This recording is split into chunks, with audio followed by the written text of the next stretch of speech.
Hi. Last year I got a word from the Lord, and I feel now is the time to share it. I'm hearing other people saying some things that feel similar to what I got last year. So I think now is the season to share it wider than just my closest people.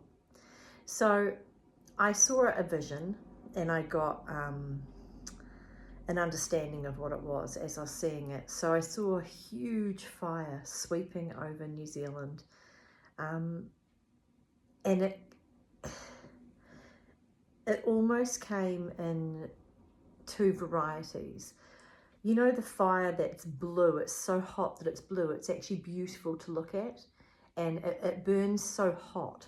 That was a fire that came over the people of New Zealand, specifically the Lord's people. I think all people are going to go through the fire, but this fire was a refiner's fire, a fire that will set you apart. Like gold needs refining, the dross needs burnt out, things need to be rattled and shaken and moved and put back in order, where we're clean and purged of the stuff that isn't godly, and we are put back in order, back in proper relationship with the Lord, without the mixture, without all the stuff we add in, without all the worldly stuff, but a purging fire where you actually have the fire of God come upon you and change you.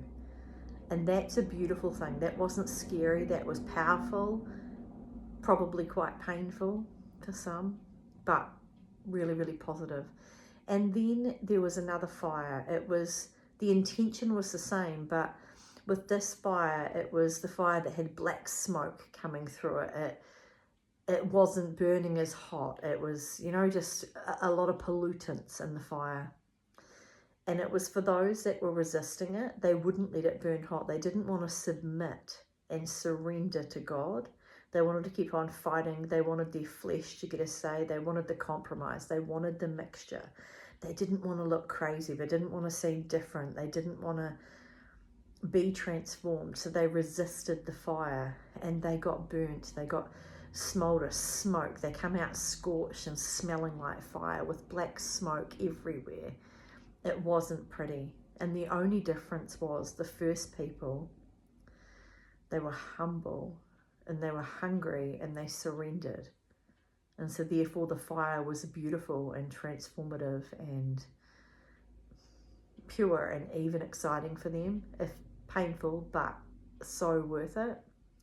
And the others, it was just this horrible experience because they would not surrender.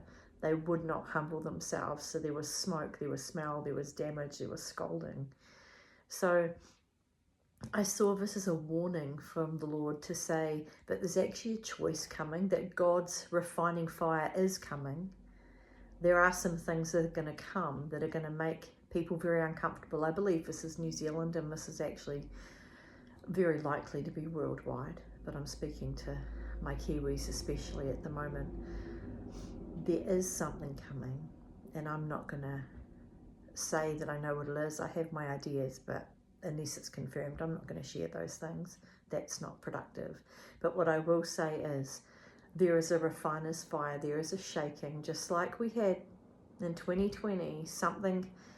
Something else is coming, whatever it may look like, and it's going to shake us, it's going to rattle us. But the thing is, this time, if you surrender to God, put your trust in Him, lean on Him, and it's going to be a beautiful thing. Submit to Him, and you'll come out refined, pure, and better than you walked into this.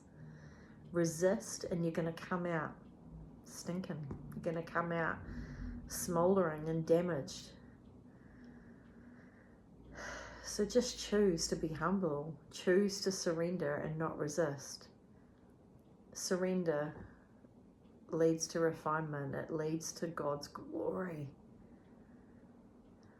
And stubborn and resistant doesn't lead you anywhere good. So there's a warning, but more an encouragement to know that something's going to come. Don't let it be fearful for you. God isn't the instigator of wicked things, but He will sustain you through them. If you actually trust in God, if you put your faith and your hope in Him, your confidence in Him, not in you, not in your government, not in your job, not in your circumstance, but in the one who made you, then you are actually unshakable. And God can refine you, and God can do a mighty work in you.